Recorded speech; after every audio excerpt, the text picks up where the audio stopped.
আমি ফিলিস্তিনের কিছু ভিডিও দেখেছি। একটি শিশু তার মৃত মায়ের দিকে তাকিয়ে আছে। তার মায়ের দেহটা পড়েছিল খুবই ভয়াবহ অবস্থায়। আর বাচ্চাটা যখন তার মায়ের দিকে তাকিয়েছিল, আমি ভাবছিলাম তার মনের মধ্যে কি চলছে। সে কি আশা করেছিল তার মা আবার জেগে উঠবে? আরেক ভিডিওতে এক ব্যক্তি ধ্বংসস্তূপ সরাচ্ছিলেন। যে ভিডিও করছিল সে জিজ্ঞেস করল, আপনি কি করছেন? আর তিনি উত্তর দিলেন, আমার ২-৩টা সন্তান ছিল, আমি তাদের খুঁজছি। তিনি কাঁদছিলেন, চিৎকার করে ডাকছিলেন, সাফিয়া, সাফিয়া, সাফিয়া। ধ্বংসস্তূপের মধ্য থেকে তাদের ডাকছিলেন।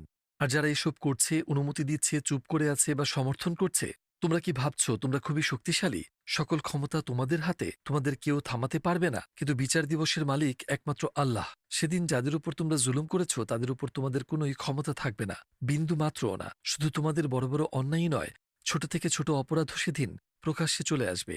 এ ব্যাপারে আমরা পুরোপুরি নিশ্চিত।